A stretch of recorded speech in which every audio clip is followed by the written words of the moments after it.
Bien, chers amis, Boker Or, Moadim et Simcha, Besason, Besamarta, Bechagecha, Baïtar, Sameach. Nous sommes aujourd'hui le jeudi 25 du mois d'avril, Yudzaïn, du mois de Nissan, Chaim Tovim, Ul Shalom, Yeshuot Venechamot. Après cette belle prière, nous avons un shiur acheté par Simcha Tayeb à Yekara pour l'élévation de l'âme de sa maman, Suzy Rachel, Bat Sophie Simcha, Roi Hashem, Tenachena, Began Aiden, Elion Vechol, Ashervotima, Bichlal, Arachim, Veserochot, Vechen, Yehi Ratzon, Venomar Amen. תהיה נשמתה צרור חיים ושנודע לדרך דבר בעזרת השם ישועות ונחמות לכל מתי ישראל. Amen. On pensera bien sûr à tous nos otages, que je יחזיר אותם בריאים ושלמים, רפואה שלמה, tous nos פצועים, צבא הגנה לישראל, רפואה שלמה aussi pour יונתן בן שמעון. Nous avons besoin de nos prières בעזרת השם, שהשם ישלח לו רפואה שלמה והחלמה מהירה ובריאות איתנה, ואיתו כל בני ישראל. Un sujet qui est toujours d'actualité et qui, bien sûr, est à la base de toutes nos fêtes juives. C'est-à-dire que si on devait un synonyme à tous les repas que nous faisons pendant les fêtes, Pessah, Shavuot, Sukkot et autres, ça s'appelle tout simplement Seudat Odaya. C'est quoi la fête de Pessah, qui est très particulière? C'est que c'est la seule fête où on fait le Hallel avant de manger, pendant le Seder, et on finit les Bedilougin. Il est divisé en deux, le Hallel, dans le repas, et après le repas. Ça veut dire que si vous observez bien, eh bien, nous sommes entourés de les Hallel et Hachem. Les Hallel veut dire louer le Créateur. Car les buts principaux pour lesquels le Créateur du monde, comme dit le Zohar HaKadosh, quand vient le Seder de Pessah, le Zohar HaKadosh, il dit la Shekhinah descend. Écoutez celui qui va le plus parler de lui. Remercier. Pourquoi? Parce qu'on ne se rend pas compte à quel point on doit tout à Dieu. Tout, absolument tout. Je me rappelle qu'une fois, une personne m'a dit, c'était un Shabbat matin, elle a perdu la vue. Elle s'est levée, elle a commencé à voir gris, et d'un coup, tout est devenu noir. Total. Elle a eu, je crois, un problème des muscles se contractés à l'intérieur. Je ne sais pas exactement comment les médecins ont expliqué ça. Et pendant 2 heures, elle était totalement aveugle, totalement. Et quand elle a retrouvé petit à petit la vue, c'est venu à Draga, elle a fait une Seudat Odaya, cette personne, et elle s'est rendue compte de combien c'était un miracle de voir. Donc il faut réaliser, comme dit, si je ne t'avais pas sorti du pays d'Égypte, tu serais encore esclave en Égypte. On ne se rend pas compte de la liberté que nous avons de pouvoir être ou ne pas être, à des degrés différents ce que nous sommes. Demandez à ceux qui sont prisonniers dans les tunnels, à 40 mètres sous terre, sans air, dans l'obscurité la plus totale, ils vont te dire, vous ne vous rendez même pas compte de la chance que vous avez de marcher sur un trottoir en plein air, par exemple. Il faut se rendre compte pour ça. Vechen, cette Agada de Pessah est empreinte de remerciements avec Alléluia, louer le Créateur du monde. Pourquoi? Ce serait un petit peu bizarre, on pourrait dire à voix haute, que le Créateur du monde qui est au-dessus de tout, il ait besoin qu'on... Comme un jour, une personne m'a dit, de toute façon, celui-là, il veut tout le temps qu'on lui dise merci pour tout, merci, merci. Je dis, qu'est-ce qu'il t'a fait? Il t'a acheté une voiture, il t'a aidé pour l'appartement, peut-être que tu lui dis merci tout le temps. Hein? Façon. Vraiment être quelqu'un de loin de la lumière pour dire des choses pareilles. Comment dire? Quand tu vis un miracle, dis la halakha, surnaturel dans un endroit où tu aurais dû mourir et que tu vis, tu as le devoir toute ta vie, quand tu passeras par là-bas, de dire la bracha qui m'a fait un miracle dans cet endroit-là. Pourquoi? Parce que toute ta vie, tu le lui dois. C'est comme quelqu'un qui, t'as plus de rein, tu devais crever, t'as plus de rein, il te donne un rein. Toute ta vie durant, tu lui dois ta vie. Toute ta vie, tu lui dois. On a vu que Moshe Rabbeinu alav shalom, Moshe Rabbeinu n'a pas frappé le Nil. Pourquoi? Parce que l'eau du Nil, elle l'a portée dans le panier. Brabbi. Qu'est-ce que c'est que ces ch'touillottes? L'eau du Nil, au lieu de rien faire de sa vie, elle a fait une mitzvah. Elle a porté Moshe Rabbeinu. Moshe Rabbeinu ne peut pas frapper le Nil, mais il m'a porté. Vous entendez les mots? Parce que le Nil a porté le berceau de Moshe. Il ne peut pas le frapper. Mais c'est un minéral. Chazve Shalom dit Rashi. S'il avait frappé le rocher, il aurait pas pu être l'élu du peuple. Il a mangé du pain à Midian. Midian fait tomber les enfants d'Israël. 24 000 morts au sein du peuple d'Israël. Lève-toi Israël et combat pour ta fierté, combat pour ton honneur. Ouais, tous partent, sauf qui? Sauf mon cher Rabbeinu. Pourquoi? Je peux pas, j'ai épousé une Midianite. Et alors, tu es converti. Qu'est-ce que... Ouais, mais j'ai mangé du pain de Midian. J'ai mangé du pain à Midian, il ne peut pas rentrer en guerre pour défendre l'honneur de Dieu. Il dit, je ne peux pas, parce que si je veux défendre l'honneur de Dieu, la première chose que je dois faire pour honorer Hachem, c'est savoir dire merci dans ma vie. Akadosh Baruch Hu déteste les gens qui n'ont pas de gratitude parce qu'elle mène à toutes les avérotes. Pire que l'orgueil, c'est l'ingratitude qui mène à l'orgueil.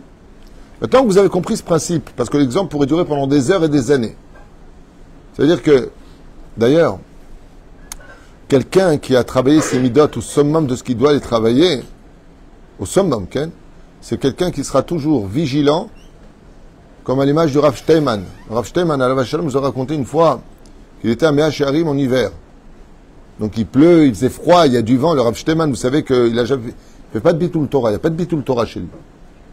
Et il attendait à la station de bus pour retourner à Bnei Brak. Et il y a une personne qui reconnaît le Rav Steinman. Il s'arrête avec sa voiture, il lui demande de monter. Vodarav, je vous emmène à Bnei Brak, venez, venez, venez. Il lui a dit non. Vodarav, il fait froid, laissez-moi l'honneur de vous emmener. L'honneur est pour moi. C'est-à-dire, je pourrais raconter à mes copains, moi j'ai pris le Rav Steinman pendant 1h30 pour l'emmener à Bnei Brak. Le Rav Steinman lui a dit non, je ne monterai pas. Maintenant là-bas, tu bloques, tu peux pas. Alors quand il a vu ça, il lui a dit, Vodarav, alors dites-moi juste pourquoi. C'est la voiture qui vous plaît pas, pourquoi j'ai pas ce mérite? Il lui a dit, tu as le mérite, ta voiture elle est très bien. À ce moment, j'ai pas le permis, et je pourrais jamais te rendre l'appareil. J'ai même pas l'espoir qu'un jour je te trouve à Bnei Brak pour te ramener ici. Donc je préfère ne pas monter. Je préfère que comme ça a dit Rav Steinman. Je préfère attendre le bus, payer, que de savoir toute ma vie qu'un juif m'a rendu service et que je n'ai pas rendu. Parce qu'en hébreu, la dimension de Toda est traduite par merci. Vous savez ça? Alors que pas du tout. Toda veut dire reconnaissance de dette en hébreu. La traduction littérale, c'est reconnaissance. Comme tu dis par exemple, Atamodé, tu reconnais? Comment tu dis tu reconnais?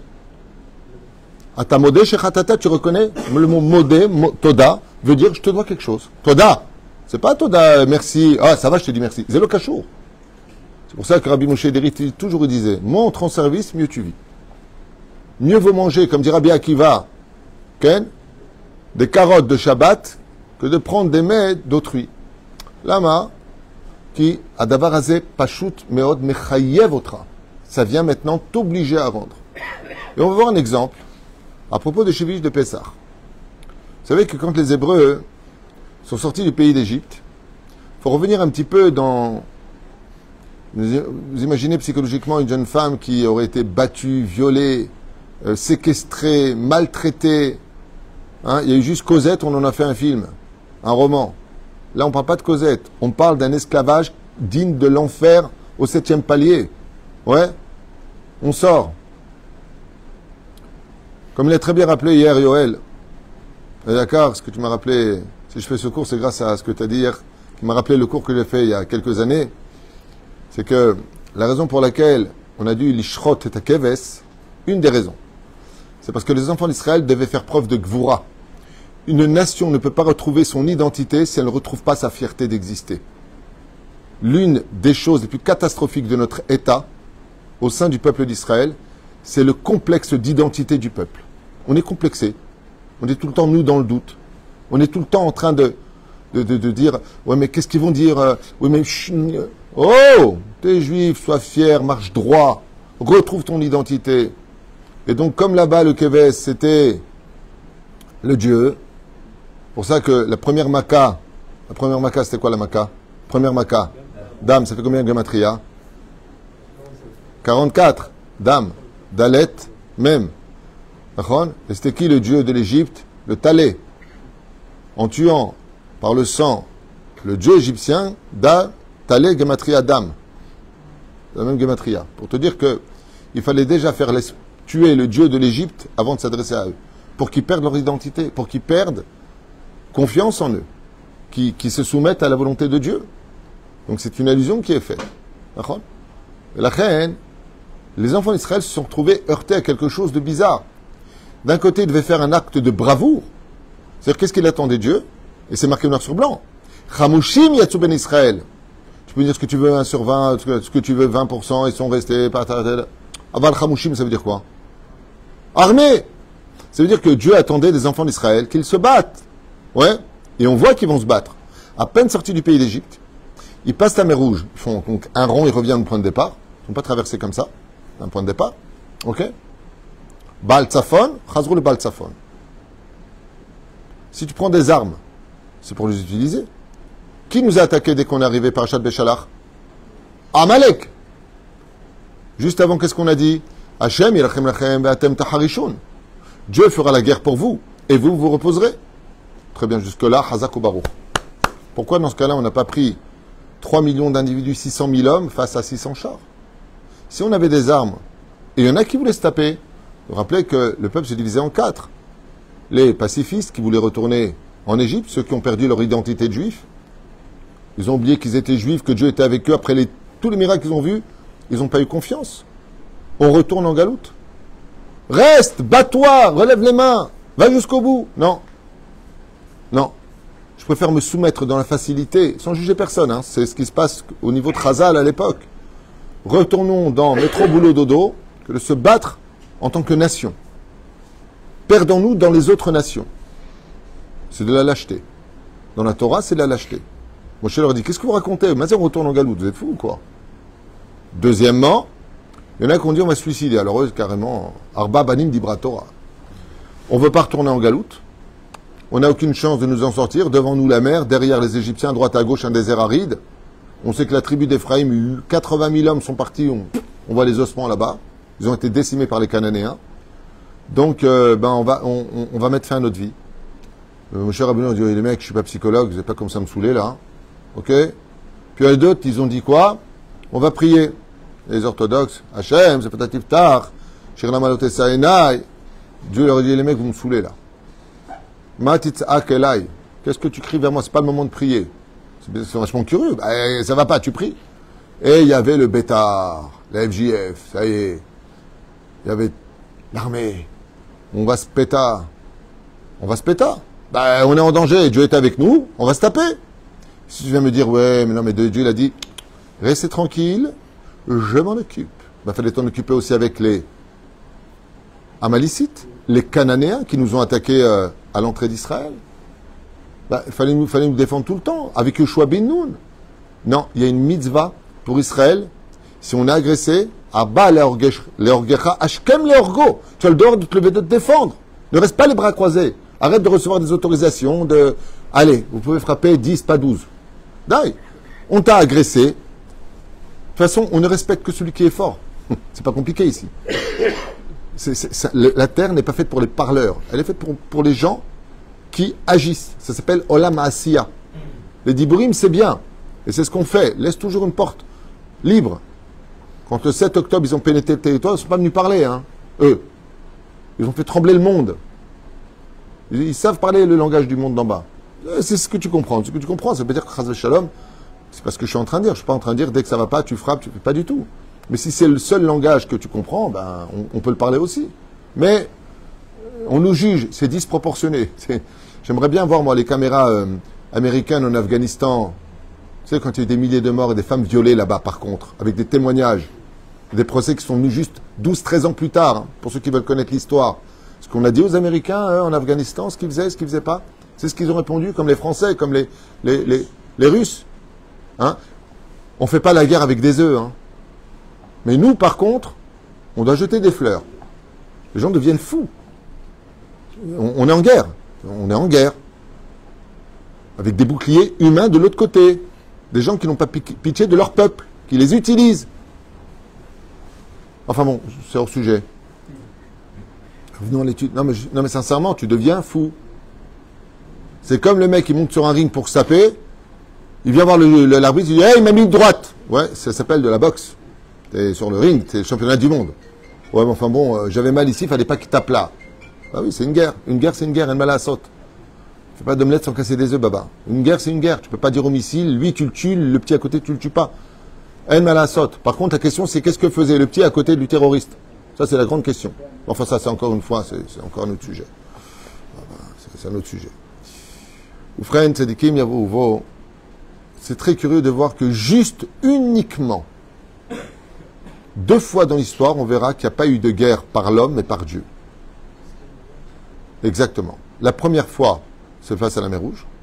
Et la deuxième fois, c'est à l'époque de Chizkiyahu Amelech, qui lui, par contre, a dit à son peuple, tout le monde étudie, tout le monde est Shomer Shabbat, tout le monde est religieux, vous pratiquez la Torah et les mitzvot. C'est quoi Amelech, Masechet Sanhedrin? Hein? Qu'est-ce qu'il a? Oui, il y a un Mechalel Shabbat, il y a quelqu'un qui fait des bêtises ici, dans mon royaume. Il y avait 2 royaumes, celui d'Yehuda, celui d'Israël. Sinon, si tout le monde avait fait Shabbat et étudié la Torah, il y aurait la Géoula. Et Chizkiyahu était le Mashiach. Tout le monde, qu'est-ce qu'il a dit à Dieu?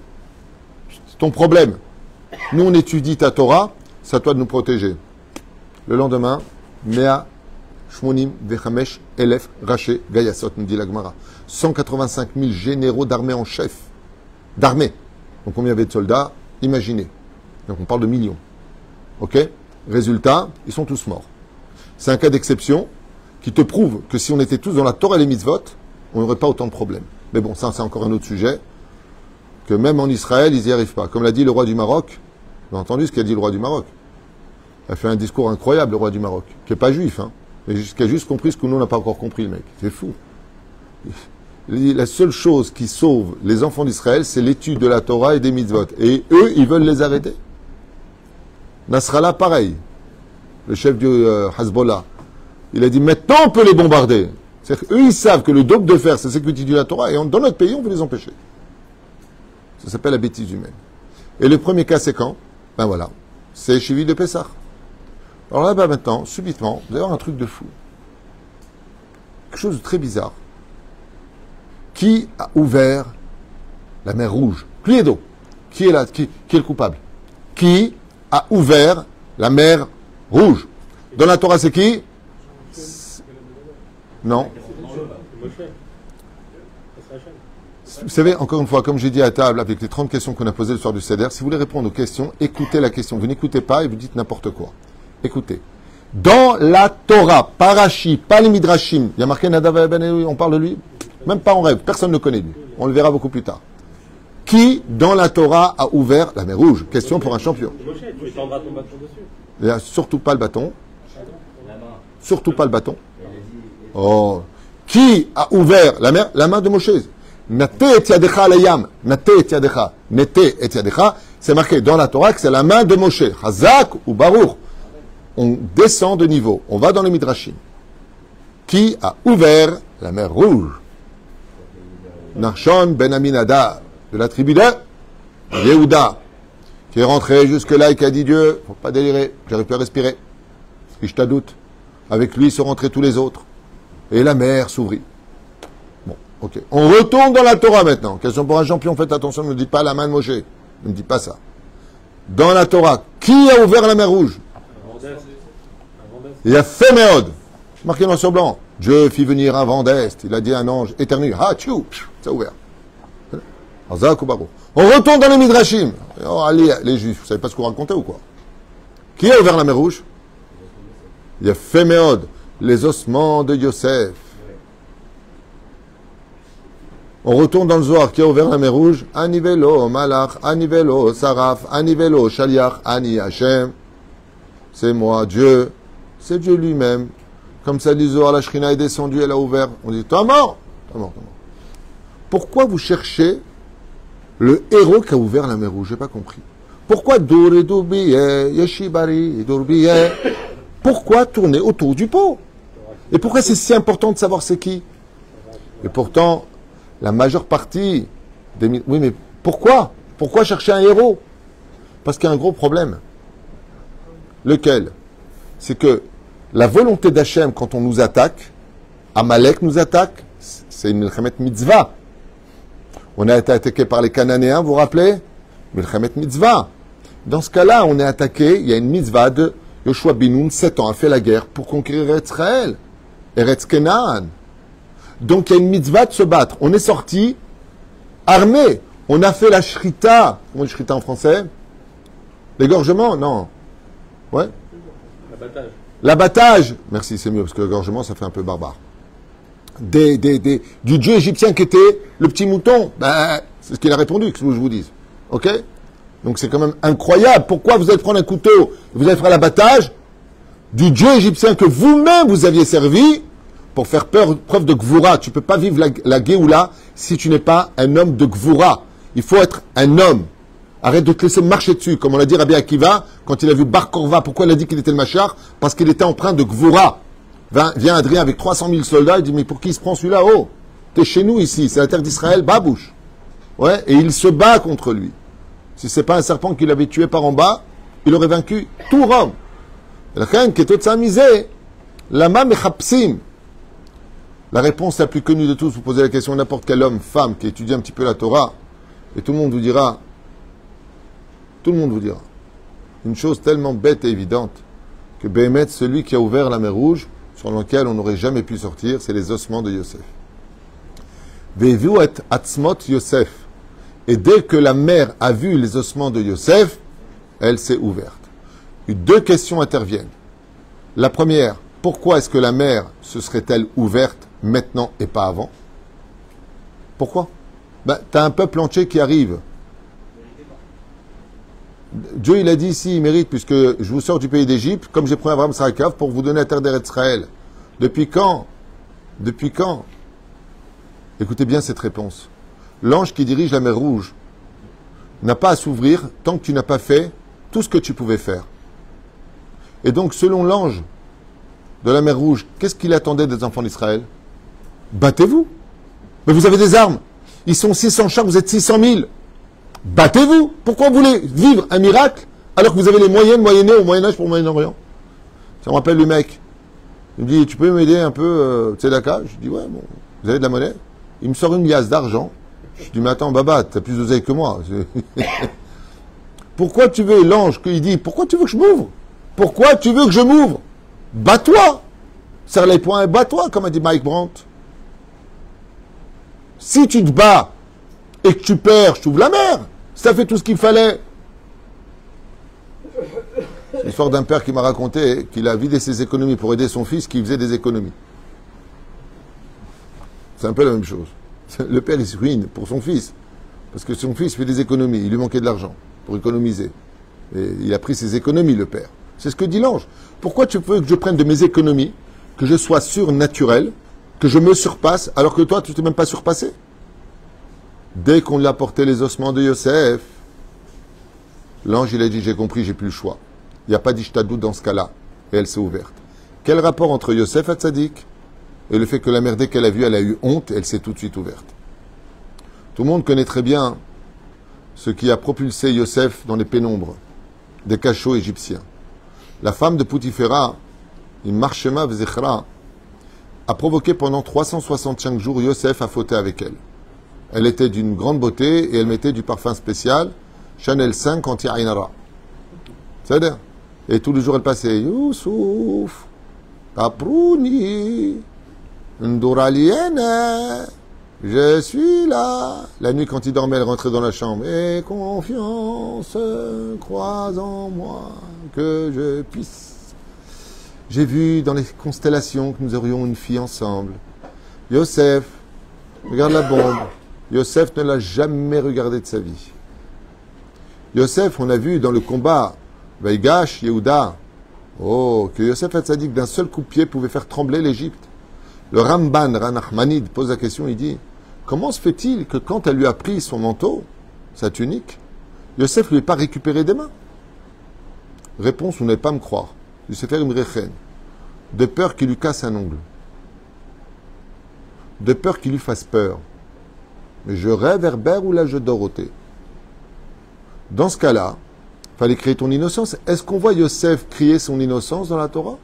Nulle part. Ce qu'il y aura, il y aura. Mais il y a une chose que je ne ferai pas. C'est lever la main sur la maîtresse de maison qui, pendant 1 an, m'a accueilli sous son toit, malgré toutes les fautes qu'elle a faites sur moi, malgré les fausses accusations qu'elle a faites sur moi. J'ai mangé dans leurs assiettes, j'ai mangé leur pain, elle m'a donné un toit et j'ai eu de la paille pour dormir. Vous voulez que moi, je lève la main sur elle? Alors Yosef Hatzadik, il serait tzaddik avec de l'ingratitude? Quand elle lui a pris le manteau, il s'est prosterné en lui disant au revoir et il est sorti. Mais prends-lui! Je peux pas. Pourquoi? On va dire de moi que je suis un ingrat. Dans l'histoire, on parlera de moi que je suis un ingrat. Arrivera de ma vie ce qui arrivera de ma vie. Parce qu'il a réagi comme ça, il est devenu roi d'Égypte pendant 80 ans. Vice-roi d'Égypte. Quand l'ange de la mer, il a dit, mais attends, pourquoi tu veux que je m'ouvre? Allez vous taper. Apportez les ossements de Yosef, a dit Moshe Rabbeinu. Voilà pourquoi on cherche qui a ouvert la mer. Ils ont tous ouvert la mer. Ils ont tous fait une ishtadout. Sauf une. Vous n'êtes pas encore allés vous battre? Quand ils ont amené les ossements de Yosef, ça a répondu à l'ange. Ça te va, Yosef? Tu sais pourquoi lui, il a fait de la prison? Tu sais pourquoi lui, il est descendu 12 ans de peine sans voir le jour, c'était la peine forçate de l'amour? Ouais, tu sais pourquoi? Parce qu'il a eu peur de froisser celle qui lui a donné un toit. Et toi, tu veux que les Hébreux, ils frappent les Égyptiens qui leur ont donné de la matzah pendant 210 ans? Tu veux qu'ils lèvent la main sur ceux qu'ils appelaient il y a quelques jours encore maîtres? Vous voulez qu'ils lèvent la main sur une nation qui leur a donné la province de Goshen? Ça, c'est pas possible. La reine, étant donné qu'il n'était pas possible de faire preuve d'ingratitude, l'ange a dit, alors j'ai plus le choix que de m'ouvrir. Ce qui fait que du début jusqu'à la fin de Pessah, on est rééduqué pour aller chercher la Torah à constamment constater et vivre que tu ne peux pas aller chercher aucune Torah dans ta vie si ta situation n'est pas basée sur la gratitude. Et cette gratitude est tellement importante que dans les 10 commandements, vous aurez constamment quelque chose qui interviendra sous l'œuvre de la gratitude. Je suis l'Éternel ton Dieu. Donc ne l'oublie pas, je t'ai sorti du pays d'Égypte, tu me dois tout. Pas je t'ai donné la vie, je t'ai donné des yeux, des oreilles, un nez, une bouche. Non, non, non. Honore ton père et ta mère.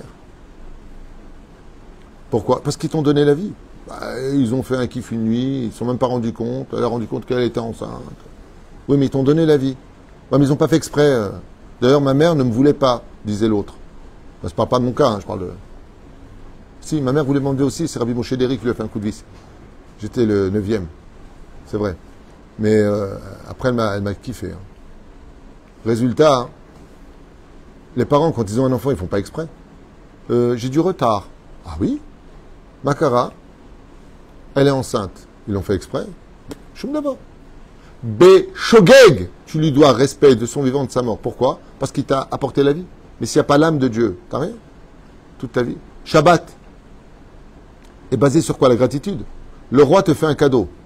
Il a un cadeau dans Bet Gnezai, dans ses trésors. Il a dit, je prendrai ce que j'ai de plus beau pour vous le donner.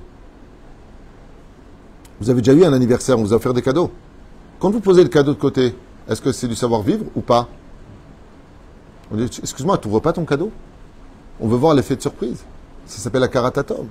Dieu te donne le Shabbat qui te propulse à pardonner toutes les fautes de la semaine, qui fait de toi un ben haolam haba, et toi tu l'ouvres pas, tu restes pas dans le Shabbat.